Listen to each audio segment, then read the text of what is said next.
Hub Podcast. Yo, how's it going, my fellow revelers? Welcome back to the episode of the Festy Hub Podcast. My name is Manny, aka Frisky Hug, and for today's special guest, we have Alex. Alex is a photographer. He shoots a lot of events. He shoots for a lot of DJs, and he's more than just EDM. He does also like a variety of kind of events. He mostly shoots for Blaze Entertainment, which is one of the companies that I also already had on the podcast. They're also based out of Orlando. But yeah, that is going to be our special guest for today. He's going to, kind of tell us how he got started. We're going to talk about some of the equipment and stuff like that. And as for life updates, because I kind of love like adding some of the life updates and stuff. So right now, we're about to go to the Magic Music Festival, so I'm staying tonight with Sam Wolf. And we got, Kat Corey from the Festival Babes upstairs. So I'm helping her out with the fashion show for Magic Music Festival. I'm bringing my friend Jake. I also got like a bunch of other people that are coming in, people in the RVs. We're going to be camping in the influencer section. I mean, this whole weekend's going to be a vibe. So if you're listening to this podcast episode today, hopefully you're listening on the way, to Imagine. But if not, hopefully you're going next week to Lost Lands. I will also be at Lost Lands.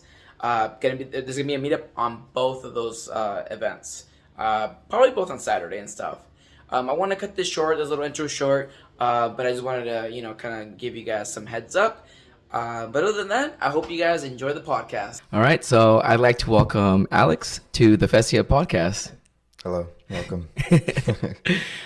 So me and Alex got first introduced when I kind of came into the Orlando area, from what I can recall, and I decided I was going to work with Ian Blaze with the whole Blaze Entertainment thing, be one of the promoters. And then I saw that you were like taking his pictures and stuff like that.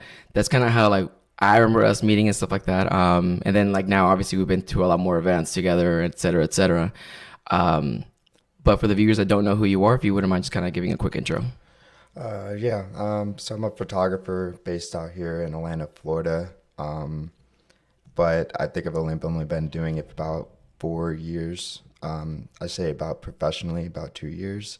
But yeah, I basically do a bit of everything. So it goes from like lifestyle, sports, shows, portraits. So that's kind of how I brand all my work, because I like to have a variety of different kind of shoots. But I do work more in the festival and like especially the EDM scene, because it's a lot more money and it's a lot more fast-paced things going on, more clients that come through there, and it's also like a lot more exciting when you get like a live show because it's all kind of candid based. Right. Yeah. What was like the deciding factor like in your life that you were like, oh, I think I just want to like shoot pictures? Yeah, it's really strange because I've never thought of it ever in my entire life to even like buy a picture, become a photographer, anything like that whatsoever. But I did grow up having a huge aspiration for art.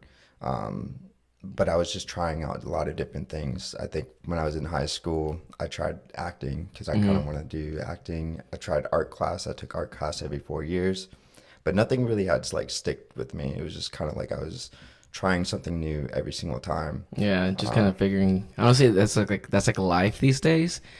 You keep, figuring thing out, like you try to figure out like in life, like who you are, what you like, and there's no like better way of kind of like knowing who you are than trying something out. And it's like, it sucks because like, I went to college for like one thing, right? And then all of a sudden like, I want to do this now. Like I did oral maxillofacial surgery in the operating room for 7 years. And then now I'm just like, yeah, I think I just want to like be a social media manager. That has nothing to do with what I've literally been doing my whole life. I mean, that's literally how it was for me. Like as soon as after high school, and not many people even know this, but like I went to cosmetology school, went a whole year in that. It got my certification, but I never like worked hair ever after that. It was just like I partied most of that time, and then like I got in relationships. I didn't really do much of anything, and then when I moved back to Florida, I was like, okay, I'm going to go back to school. And then now I got like a IT degree and associates. So that's like my day job now. But yeah, it was strange, like how, I would say Orlando was like the biggest stop for me to like try things out at such a high speed. Yeah. Because there's just so much going on here. And I was like so excited to be like, oh, I want to try this. I want to try this. I want to try this. yeah, and then like all of a sudden I was like, you know, I was excited to go to a lot of the shows because we didn't really have too many in other states, like as much as here. And I was a big show goer.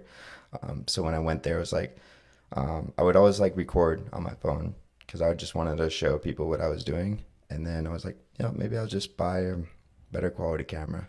How much was your camera? At the time, I would say it was like 500. Yeah.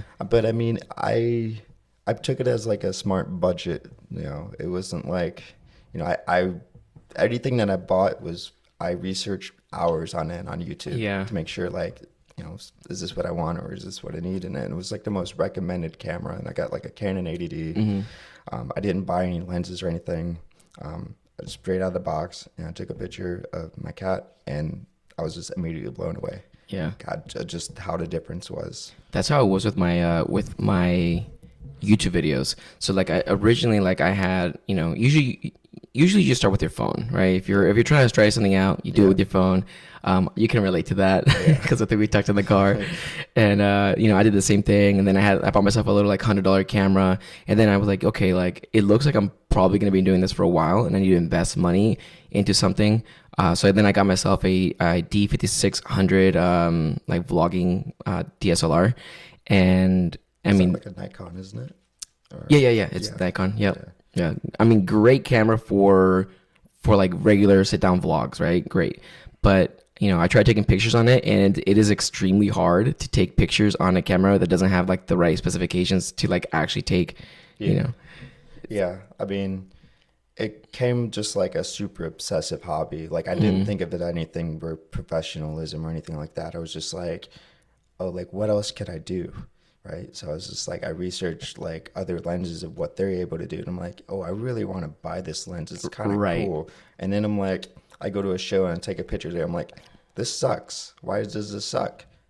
It's like, oh, I don't have like a good enough low light lens. Don't have like good enough camera. Then it was just like researching like hours on end. I'm like, this is like a super obsessive hobby now. Yeah. But then it's like, oh, it's really expensive too.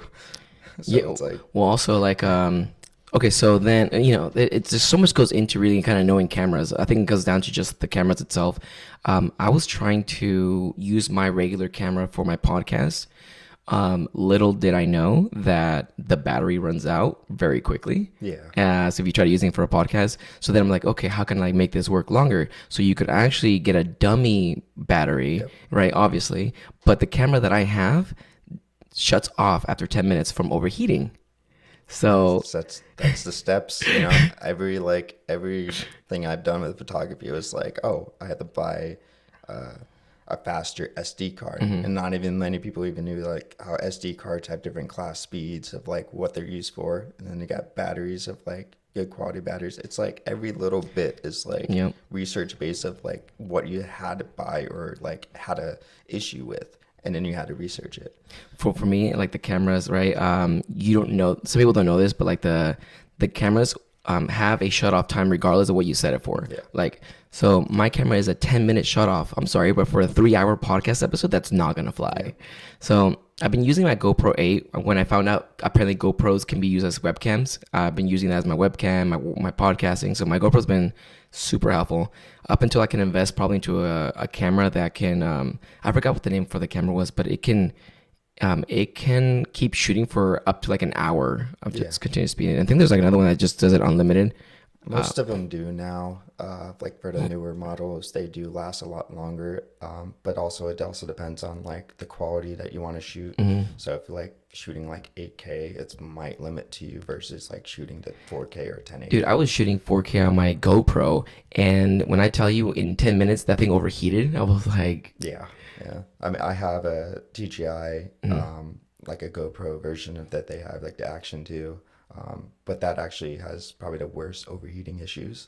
Right. So it's like, within like 8 minutes, I'm already overheated. I'm like, oh my God, this is terrible. So I have to like quickly shoot. Like, it's a fun camera. Like, it's really fun, but it's like, it's limited. Right. And a lot of people complain about it. So. I mean, just double check to make sure I'm like being paranoid that like I didn't record. Okay. cut this part off. I was like, I can't see that far. And I just don't want to continue without it. Like, what could you imagine? It's like an hour. I mean, that shit's happened where it's like, okay, we'll change the subject to what else is there? Okay, so how old are you? I'm 29. And then Question that. what does my license say? I mean, I'm like 27, 28, 29 are just like such hard ages to like until you hit 30. And Yeah. then you're like, and then at what age did you decide that you were going to be doing photography? it was like 4 years ago. So I don't know how old I was. Okay, so you weren't like old or anything like that. Because I was going to ask, I was like, there's a lot of people that when they go to college, they go to school, or they try something new, right? Sometimes I feel like they think they have to stick to that because like they're like, oh, I'm just getting so old, like, and I always think personally from my own experience that it's just never too late or you're never too old to like try something new. Yeah, it's strange because it's like the stuff that I want to do, it's not like I stick with like an age group because it's so variety that it's like it's kind of in all ages for anything, like weddings to like doing like corporate events, and you see ages from like all ranges, and it's like you see a lot of young people, but like we're all here just being artists. Like there's not really like anything where it feels like there's like an age kind of thing where there's not even age ego, I would say, just because like we're all just focused on art. Yeah, that's true. I mean, because it really depends on the person too. So like there are times when like I get teased, I guess, for like being an influencer or like making TikToks, like, but people don't understand that like there are a bunch of people my age doing this, but like you're just in a different For You page where all your For You pages are like 18-year-olds, Yeah. My For You page is literally all the artists that are making TikToks, because that's the category that I fit in is people in the industry. That's my For You page. Yeah. Industry people, other influencers, other content creators, other artists and stuff like that. That's my For You page. So it's always funny when like I see somebody like kind of like giving me a tease. It's like, aren't you like a little old to be like making these TikToks and this? And I'm like, you make TikToks for fun. I get paid for these. Yeah. There's a difference. Yeah. I mean, look, there's not really been anything for that as much. I'd say maybe some of the events are be like, maybe have that kind of thing, just because like I like to shoot like events that are like younger generation primary based, but I mean they're still fun. It's like I'm taking content, I'm getting paid, and they like the content. That's what matters. But it's not really like hang out with them kind of often. There's a lot of people that I associate with have that maturity level, or it's like business mind. What made you move to Orlando? Like family, or like you decided to make this move on your own? Yeah, it was kind of based off my own. I was living in Panama City beforehand, and I was like, well, I'm in school, but I kind of want to transfer. So I decided like, oh, Orlando sounds cool because I had like a couple online friends, and one of them was based in Orlando. So I was like, can I move in? He was like, yeah. So I went over there, transferred my school over there, and yeah, I was just blown away when I moved out here. I was like, there's so much content. Like there's a lot to do here. It's funny because like, so I came from Colorado just before here, and I kept flying over here, and I'm like, dude, the amount of money I'm spending flying over here, and the jet lag, because I mean we're talking like 2 different time zones. I'm like, I should just. Jokingly, I was like, I should just move here, and then like, it wasn't until Eric, my roommate, he was like, I got a room, man, if you want to move in and stuff. And I was like, I didn't know what I was bargaining myself for, right? Yeah, I lived all over the States, so it's like, I just kind of wish I did photography earlier, just for like, especially Colorado when I lived out there too. Would love to shoot more of the snow and the mountains out there. I think the landscape is something I really want to shoot for, especially I have a drone now. But out here, it's like not really my type of like land out here. So it's like very dry, very like orange and yellow versus like Colorado is more like the green, blue tones. Like, Yeah. yeah, it's like a different feel out there. Yeah, I definitely like living in Colorado. I was living there for 3 years, but I kept coming over here. So I was like, you know what? Maybe I need like a change of pace, a change of scenery, and there was like a lot of opportunities here. Not saying there isn't in Colorado. There was tons of opportunities for me there as well, and I was, I took advantage of every single opportunity that Colorado gave me, right? But I was like, I think in my field, where you kind of you're more pressed for the community. At least for me, like I need to keep it going so more people know me, more and I'm everywhere. Yeah. So then when I moved to Orlando, I was like, I knew one person here. You know what I mean? Yep. And then eventually I started branching out, started getting to know people, and I was like, I think the first 2 weeks that I lived here in Orlando, I was constantly going out, meeting people, meeting faces. Eventually like everyone started to get to know me, and then that's kind of like how I started. Now I'm like, okay, like a lot of people here know me now, and I'm like, maybe I should move to New York. Yeah. I mean, I wasn't even never even outgoing person at all. Like I was super social anxiety person. Like I was terrified to even really, talk to people or go outside. And yeah, it's pretty much when that camera situation, it also helped myself in like several ways to like learn how to talk to people, forcing myself just to go out and shoot things. And then it's like, well, I got to communicate people. And then like I start learning about business. I start to like, how to have a group of friends, and yeah, it's wild. What are some of like the experiences you've had taking pictures? Like name a few artists or name a few events. I think the first big one was probably like this country music festival at the Hard Rock Cafe. That was kind of one of my first big experience. And someone like, I guess my other friend, it was photography, he said he wanted to have me come to be an additional shooter for like a radio company. It wasn't paid or anything. I didn't really care at the time. It's more like, I just want this for my portfolio. But it had like Brad Paisley and had when a guy from, I can't remember that boy group. But yeah, it was a giant like festival, like, but it had like huge access everywhere, like the all access patch to like the VIP room, and then like downstairs and like in the backstage, and I was like shooting people, but like I was so nervous. Yeah. Like extremely nervous. I was like, I don't know if I should be here. I don't know if it's like good dynamic for like shoot here. Like I don't know if I get in the way. Versus now in my head, I'm like, I don't care. I'm shooting this. Dude, I was telling you in the car the other day, I was like, my first time like doing a couple of shoots, I was like being careful I don't like trip on the dude. The last thing you want to be is the guy who tripped over a cable, knocked down the CDJs, or spilled a drink on the CDJs. Shout out. Or some shit, I'm like, I'm not about to be that guy. And like my biggest nerves is like being in the way or ruining an entire. Can you imagine ruining an entire festival?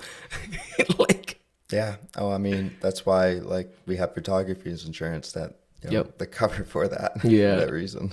So how much is like photography insurance? It's not expensive. I mean, you could pay like $60. It like can go like $50 to $100 a year. Like it's really not that much. Yeah, a lot of people don't even realize that you need it. Because I had a friend, he, I told him to apply for media, et cetera, and then they like sent me an email back like, you need to have insurance, and then he was like, what are they talking about, Manny? I'm like, yeah, I didn't. That's a very recent thing for me too. Since now I'm getting in like the larger shows, but like that's kind of more where they require them, like Insomniac and Disco Donnie. They kind of require those. Like the bigger the festival is, like that's when what they require. But when I first got it, like I was just as confused. Like I didn't know what this meant. Like I don't know what to do with insurance. I'm not gonna do anything with it. But I didn't really know it's like required. Yeah. And I was like, I don't know how to fill this out.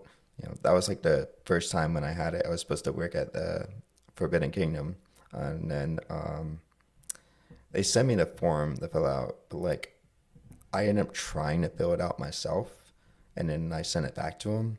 And then I said, here, it's all good. And then when we went to the event that day, he said, like, I filled it out wrong, so I'm unable to shoot.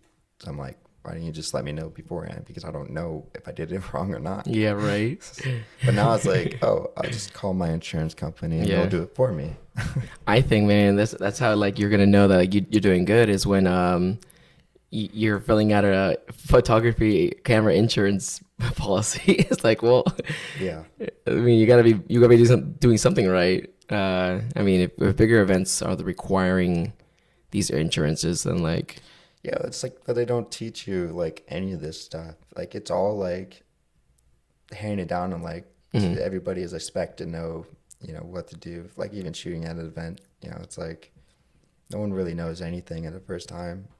Especially when you have to go by yourself. It's like, well, you got to learn it. Or if you already have a group of friends, it's a lot easier. But like everything that I've done was like only solo based. So I had to learn like everything from the ground up. it's funny because there's like a lot of things that you don't know in this industry, and I was just talking to Katie with the blue hair a couple episodes ago, and when she's talking about pyro and lasers and this is stuff that I was being like mind blown by, and I was like, she's telling me how much everything costs, and I'm just like, this is insane, like because like there's just so much things you don't know unless you're in the industry, and like for the average raver, they don't know any of this stuff, so it's like you really kind of have to get experience to even know the things you're supposed to know. Yeah, I mean, it's how it is now when I work with a bunch of different companies that I do work for. I start to learn about what their industry is like, what their requirements is. Everything is a learning process for them. And then I'm also giving them my insights because they don't know anything much about the photography industry, of what my requirements are and like what's needed.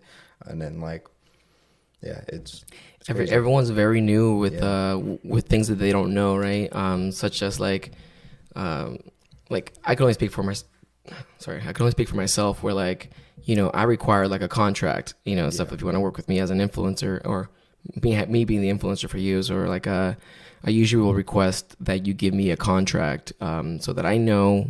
It's more of like just like all our safeties, so that I know what I'm required to post, and there's no going like, hey, did you not post this and this? Like, hey, that wasn't part of the contract. Sorry, like, so I don't want to feel pressured, because what I do, at least for like my contracts, is I will put them on my calendar. That way, I know what I'm recording on what day and when I'm uploading it. Right, so everything's on there, so I don't get stressed out that I'm like missing something on my calendar. So I require, first of all, like a contract. A lot of the times, like I have like set prices for festivals if you want me to like shoot. And importantly, if you're gonna be in the industry as somebody who's offering services, you need to know what your value is worth, and you need to be able to present those at like a moment's notice. Because you never know when somebody really important is gonna come to you and be like, "What are your rates?" Via email, via phone call. You need to just know your rates. I mean, it took me a while to get mine. I mean, I would say probably within 6 months to a year now that I kind of have a full spreadsheet of my rates, because like I didn't know. Like I didn't know what my quality worth was. Like I couldn't have a compare and contrast of like what is mine compared to somebody else's rate. Yeah. Like what is the market that is like acceptable.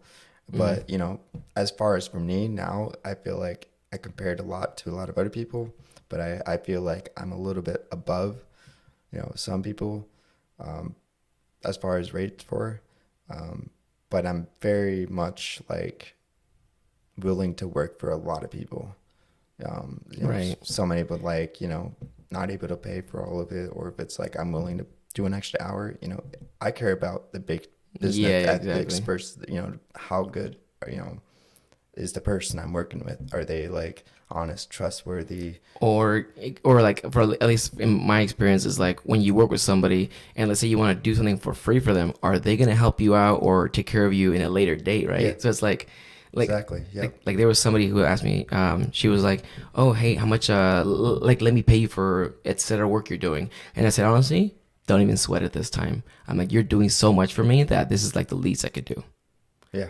So you get to those situations where like helping out a friend or helping somebody in the business is beneficial for you, because then you're showing them like, hey, you take care of me, I take care of you type of scenario, versus like it's always monetary or it's always some kind of compensation, I mean, at least from my growth is like, I really care about getting my work out there as much as possible.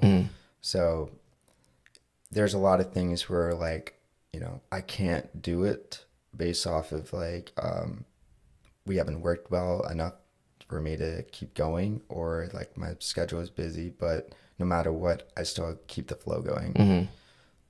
I lost track. No, it's okay. It's at least for me. I don't know. I personally don't like charging a lot of my friends for a certain amount of work. Especially if you're like we're like pretty close friends and stuff like that. I'll usually just be okay with like as long as we collab together and put that on like Instagram. And then sometimes like I'll do like exposure type things. Also like if you're like if you're just starting off, that one could also vary a little bit, because if you're just starting off as a business, sometimes I'll charge you, sometimes I won't. It just depends like how, because obviously you don't have like a budget starting off in your business, but at the same time, like if I think you're probably like trying to scam me and like scam other people, then I'm like, I'm gonna charge you because like I don't really trust you. So it really depends on like you're really gonna just feel out like any kind of work you're gonna do for exposure. And I know as a photographer, you get these a lot, where it's like, oh, I'll just tag you, you know? Yeah, I mean, it's really come down to portfolio based, and it's also like, how many people have started this true. person. So like, True. If it looks good on your portfolio, then yeah, if they're just starting out, like, they're gonna have to like probably work for free. They got to get the portfolio up. I mean, it's that way they can see what their value, because we don't even really know what their value is. But like, I mean, we could pay. Some people will get paid.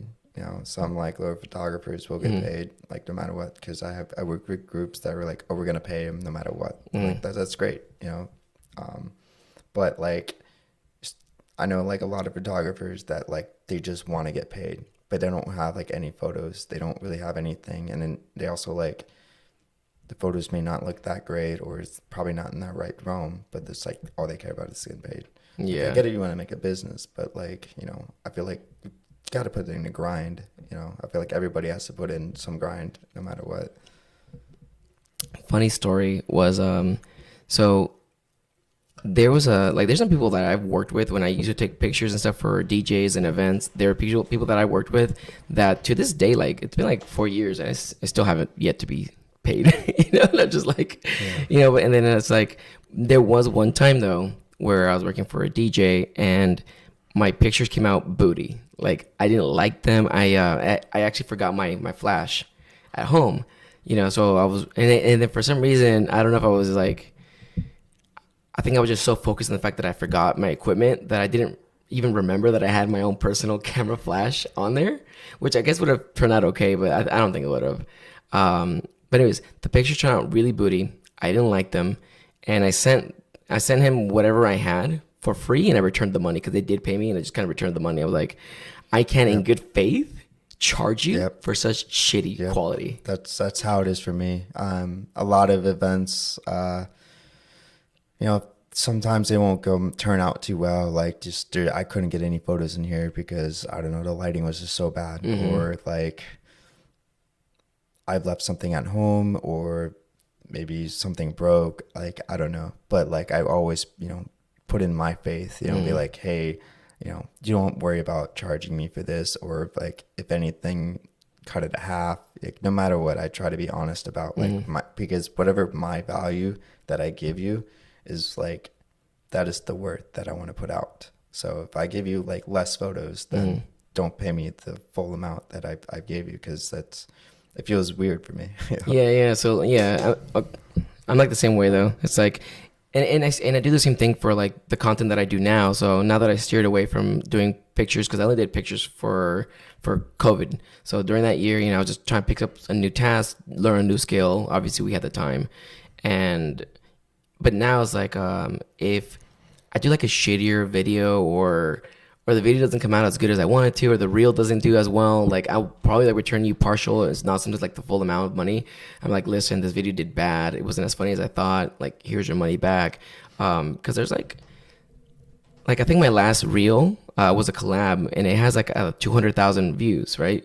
So if my video with somebody else that is paid for does like, less than, I guess, like 2,000 views, then I don't even feel right accepting it, because like I feel you pay for. Now everyone's different, because some people will be like, you paid for that chance, right? Yeah. Which I get. Yeah.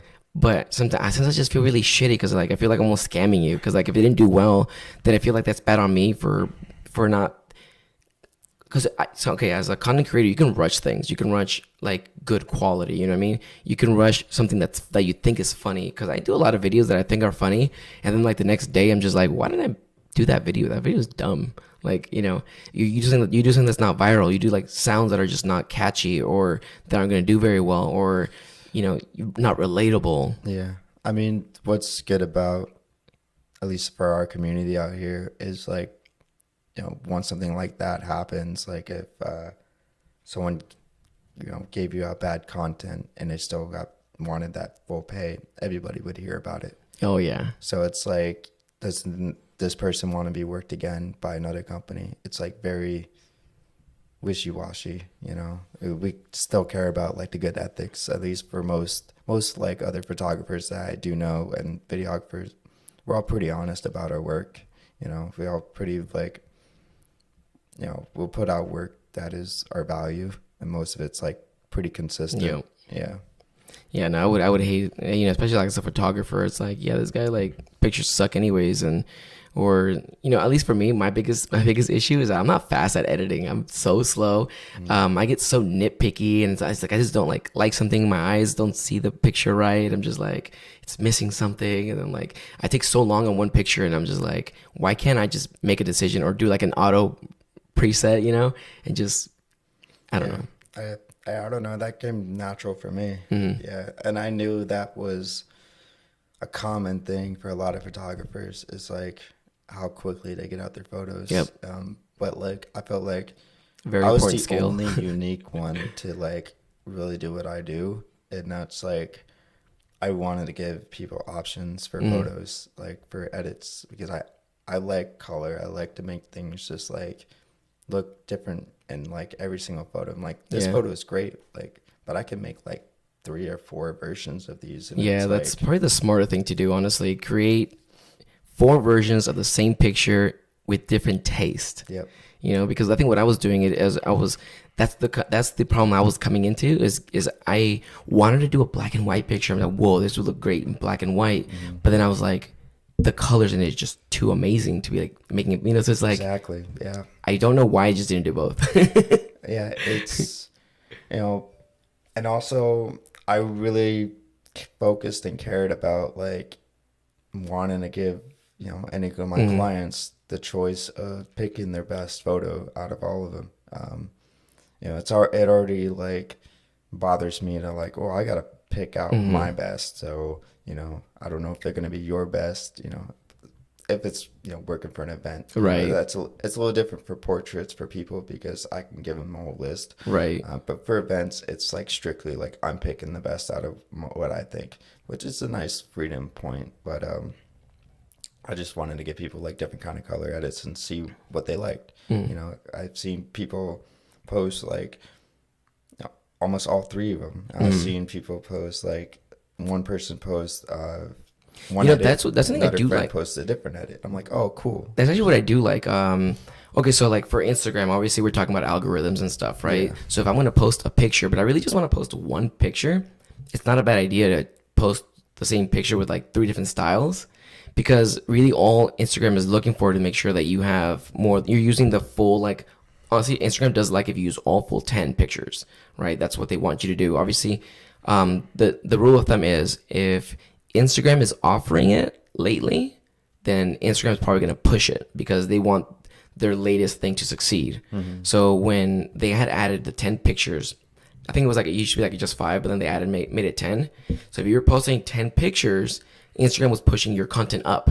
Yeah. And that's one of the things. You want to have more pictures than not. The more pictures do usually better, because they're also like the more people are like watching your stuff, the more actual like engagement you're getting. Yeah. And Instagram looks at all of that. Looks at how much time someone's spending on your video or your pictures. How many times they're scrolling, and so they look at all that stuff. So obviously you're gonna get more engagement because people had to scroll 10 times versus your one picture that they scrolled up for. Yeah. As I was saying before, how like a lot of other photographers, they take their time with a lot of their photos. Like But for me, I was just so angsty to be like, get these out immediately.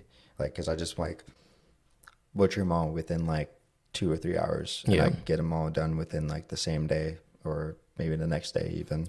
I mean, that's like a really good like trait to have, just getting stuff out fast. I mean, I think the only problem you're going to come up with that is when you start shooting for higher end DJs. You know, because those people are gonna be like, hey, I don't like the color correction on this, change it, and then they're gonna keep sending it back to you. That's the only time I think that's ever gonna like fail you. But like at a regular show with like medium type artists, they're not gonna care. They're gonna just love whatever you give them. Well, I mean, for higher artists, because I know a lot of them want that same day, I might not even just give them, you know, multiple edits. I kind of will just give them one edit and just have it scroll through. And if they want something changed, I can change it pretty quick. I mean, a lot of them I can get it done like very fast, maybe within like 5 minutes and get them on. But because I made like over 100 presets basically, like it's been like 3 or 4 years straight of just presets, even just like color messing with. Yeah, there's like I just made like a lot of different colors because I was just like, this is so much fun. Like I like making. I don't like sending out photos unedited. That's the thing. I was like, I was like, oh, it's unedited. Like, let me see what I can do. I can make this look so much different, you know. But I can't do it for like every photo. So Yeah, it's true. It's just it can get pretty exhausting. yeah. Well, at least for me, my eyes just start to hurt after a while. I'm just like, dude. Yeah, I mean, I have to take breaks. You know, of course. Like sometimes I'll be sitting for hours and like, you know, because I work off my iPad and to my computer, so I go back and forth and be on my bed and I'll just like doodle for a bit, like hours in. So even for this whole past weekend, I'm like, I'm not that excited because there's about 3-4 days of unedited photos. That's a lot I have to go through. That's like the worst part that I have to go through is selecting photos. That's it. Editing photos, I have no issue, but like going through, like trying to each photo, like there's probably like 2,000 or 3,000. What's the most amount of pictures that you had in one night? I think about like 2,000 or 3,000. Fuck. Yeah. I mean, when I first started out, it was like around 1,000. But it's because like I didn't know what I was doing. But I say for the most of those kind of photos are like if I'm shooting an entire show or if it's like a really big show, I want to get so much. Or if I'm working for like a big client, I want to get as much content as possible. So like more photos would be better for that. But as most shows that I have worked at now, I would say probably like 500, 600 is generally what I shoot at a night. And then I can go ahead and select. It's like kind of strange now. Like it's all became such a habit of like, if I feel like I got enough photos, you know, I can kind of sense it through the whole night. It's like, okay, I feel like I've gotten enough photos for the entire show. Yeah. So that's my goal. It's like, I got to make sure I got enough content that like exceeds a certain amount. What got you, just kind of change the subject a little bit, but what got you to working with Ian Blaze? For those of you that don't know, Ian Blaze, he was on the podcast, I think it was like episode 10 or some shit, or episode 12. He was one of the earlier episodes. I think right when I got here in Orlando, Ian was one of my first people when I was testing out like an in-person podcast. But how did you get started with hanging out with Ian and meeting him and working with him and stuff like that?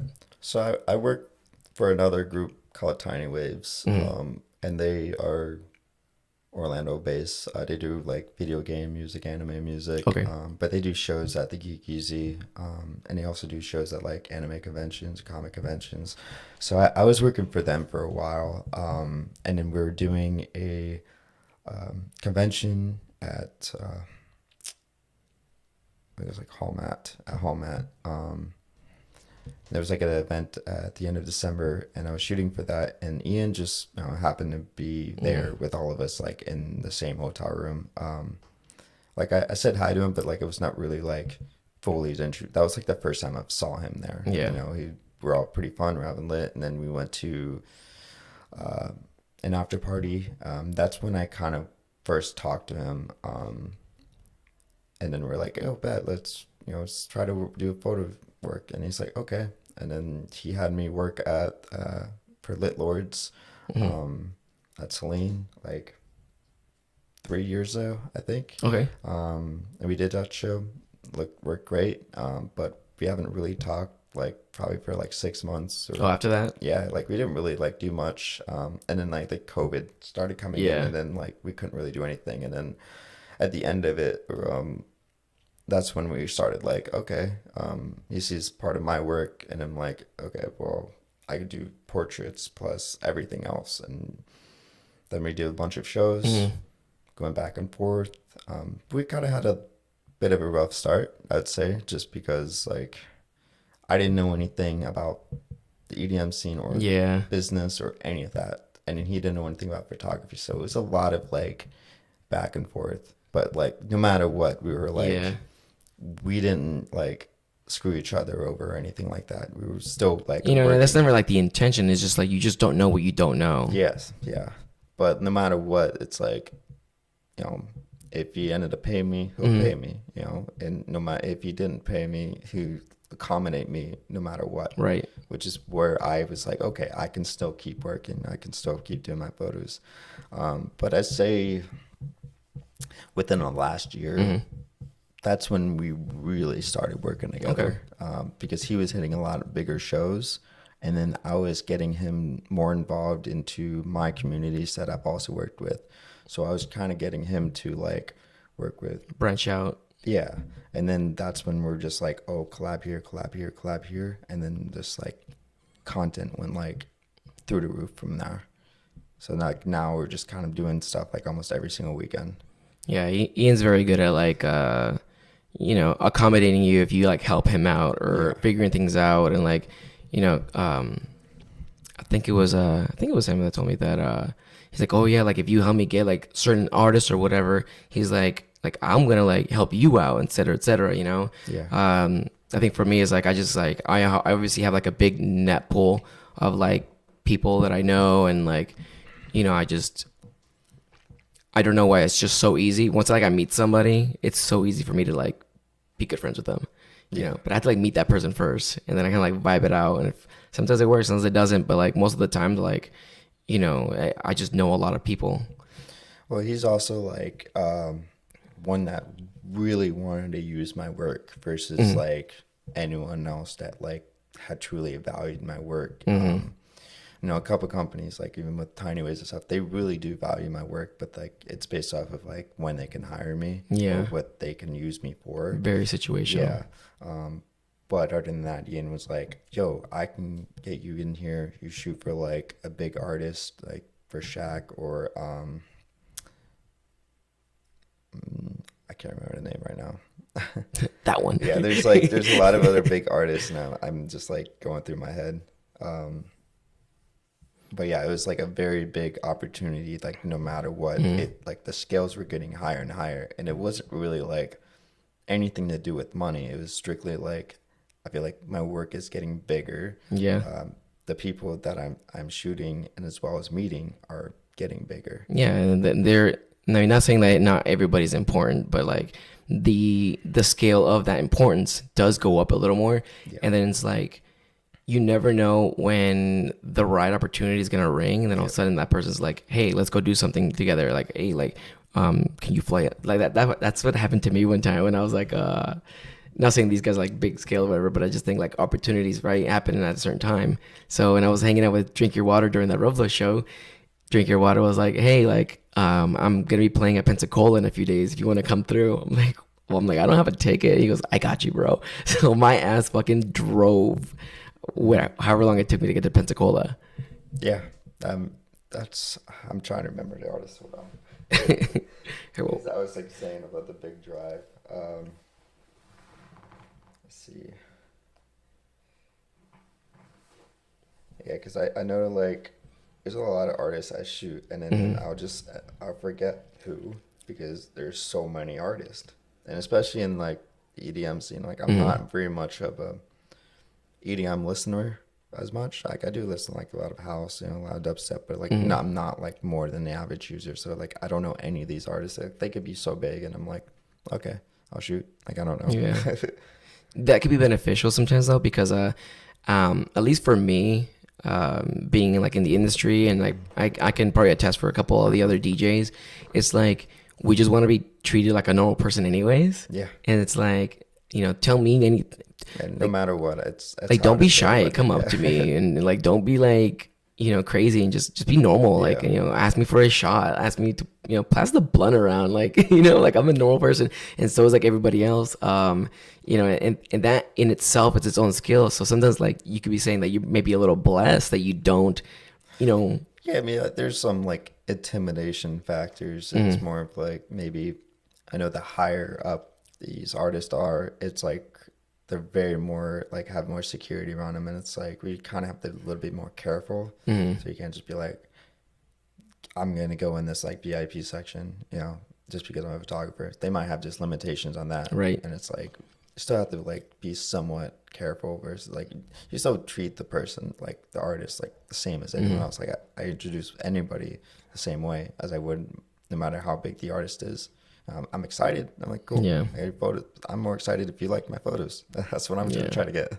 I like it when the artists, they'll introduce themselves and they tell you their real name. They won't tell you their superhero name. Yeah. I mean, the only downside is like I start to like recognize like some of the patterns of like maybe they'll be interested in my photos. Like if they just tell me like, oh yeah, send them to my Instagram. I'm so excited for these. I'm like, you're not gonna read these on my Instagram. There's no way. Most of them they don't. Yeah. Because like a lot of them you just have to send them to like their managers, because that's how they review it. But it's like, okay, where's you? It's very rare that like when I was shooting pictures that they posted it on their Instagram. Yeah, I've had a few that were like that, but I think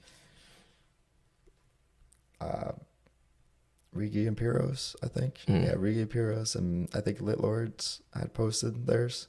I was excited for that. I think that's like probably one of the biggest feelings I get is like when an artist actually posts the photos of them. I get like super excited. I'm like, that's great. A lot of the times the promoters will they'll use those pictures, probably not for the weekend that just happened, but the next time they bring those artists in, they'll go down into like their portfolios of pictures, and most of them do that. Yeah, it's a great like content piece, but like as far as like, I feel like it's okay. It's not as big as like an artist posting theirs. I feel like for like promoters itself, it's like they need that content anyways. Yeah.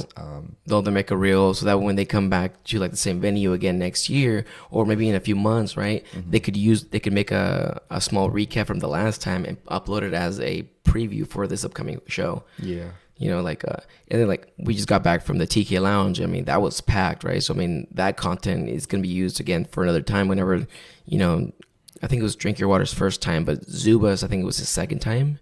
I can't remember. I'm not sure. Yeah, the first time that he was there, well, at least that I know that he was there, that was the first time I've actually met him. And that was like over a year ago. That's actually probably one of the early stages when that Blaze Entertainment had first started me working together. I think that was maybe like my first or second show. Yeah. He had hired me to go out there, and it was Prataxia, and Zoob's still playing there. I just took photos. I didn't introduce myself to them whatsoever because I was just the shy photographer still at the time. It's like, that's the thing about me when I took photos. Just like I took photos and I went home and I sent them out. That was it. Like I didn't really like have that social skills enough at the time. I mean, I know it's funny because like I feel like I have a lot of practice talking to people, and I obviously talk to a lot of people all the time.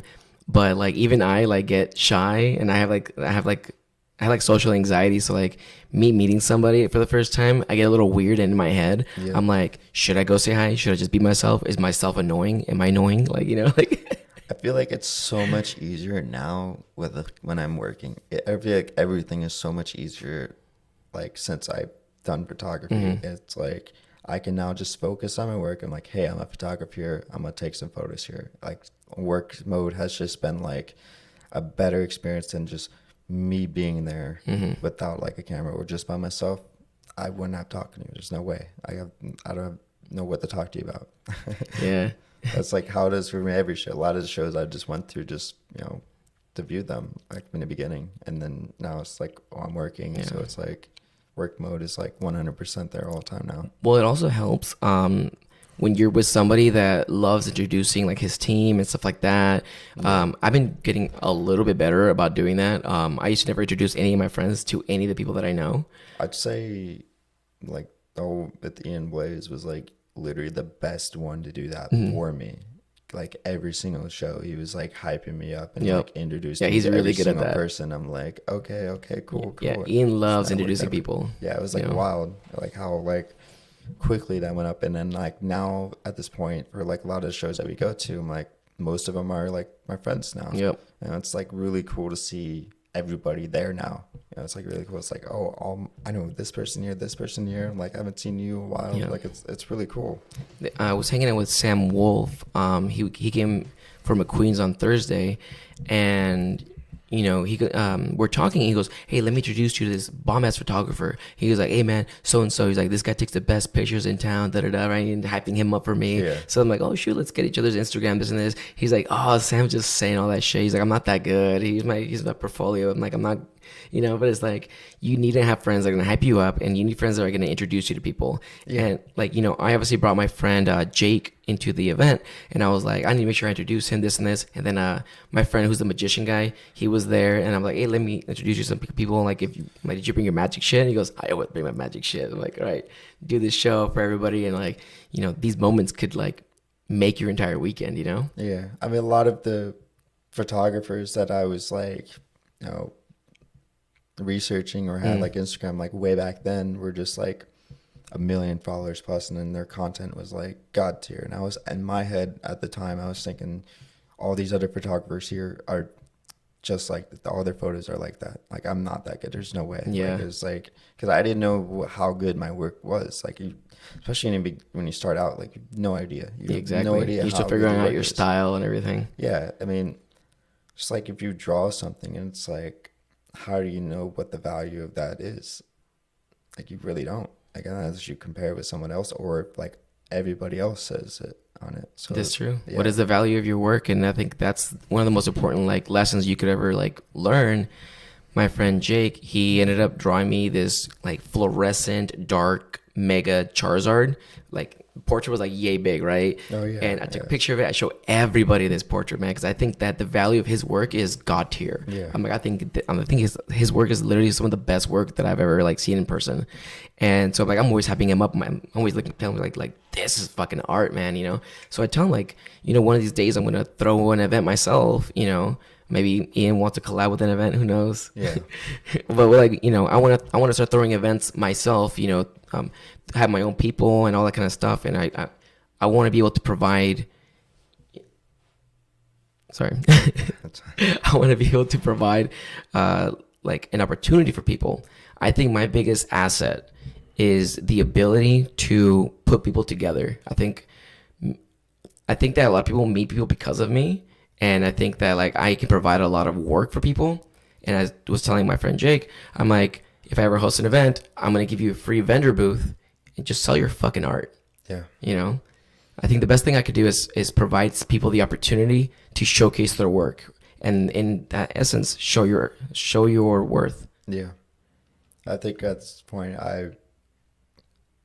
the fact I work with like a lot of different people, I start to gather information like, oh, I can really collab so many people. And I feel like it can work really well. And that's like why I started having Ian Blaze start to work with all the other events, because as far as our work, we're very similar to our art projects. You know, we're very similar to like, oh, we just want we want a successful event, and it doesn't really matter like what kind of event it is. Right. It's like as long as it's a good event, because we were talking like, oh, could we do a country music festival? You know, I don't really listen to country music festival, but like, and neither does he. But if we knew people in that area, we would throw it. I would take pictures. We're gonna have a great time, and that's like how it is with any kind of events. We did like a wrestling one, like, I was so excited for that one, you know, and now he's doing like the anime stuff with like my group here.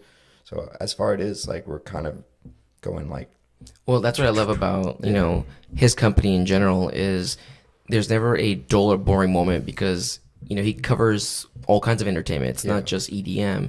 So it's like, how do you not have opportunity? Like he always has opportunities. Like every day is literally constant opportunities with him, you know? So I think that's just really cool because like, you know, the scene can be a little competitive, right? And especially like in certain towns and cities, it's like you're competing against a bunch of other, you know, rules, another bunch of other promoters. So like to be able to just be like, oh, well, like we're doing a whole different event then. So that's pretty badass.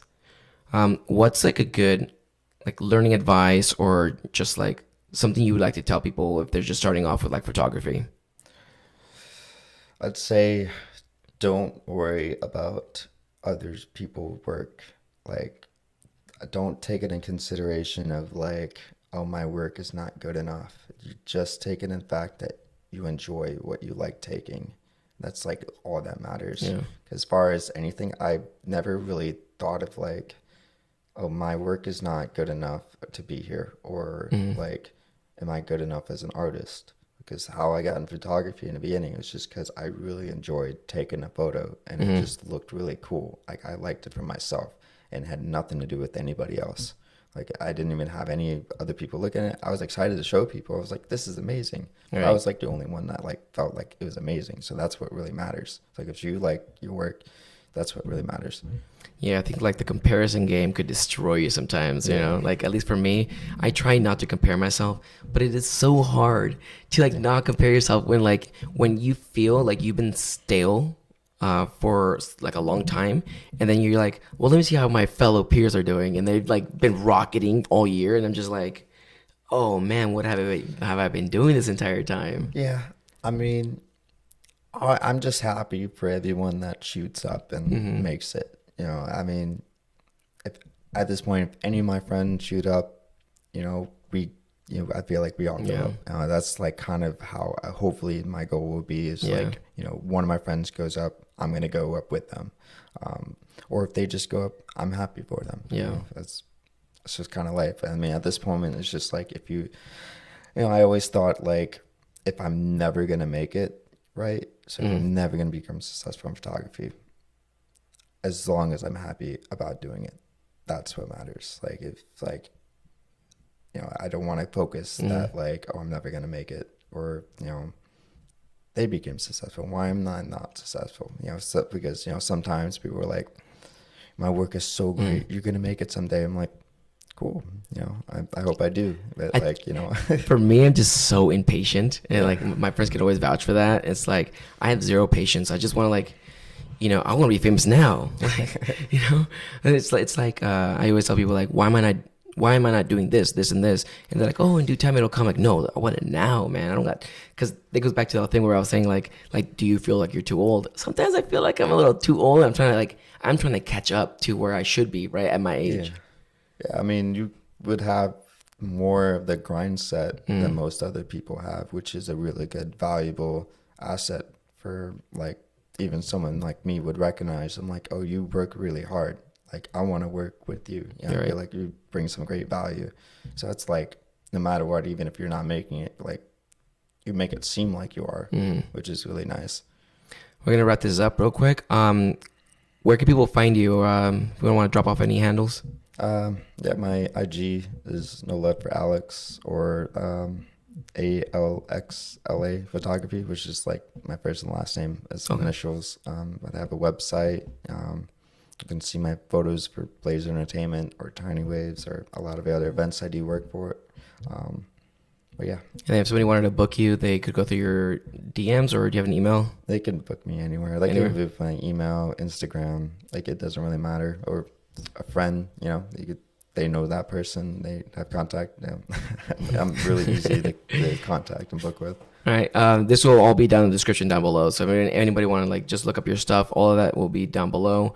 And then this episode is going to be available on video version on YouTube. It doesn't seem to be working on my Spotify just yet. I don't know why. But I mean, this is also available on SoundCloud, Spotify, Apple Music, or Apple Podcast, Amazon Podcast. I just put that one on there. But I also have like everything on my Linktree, which is also in my bio. And then, like I say at every episode, I will catch y'all at the next one.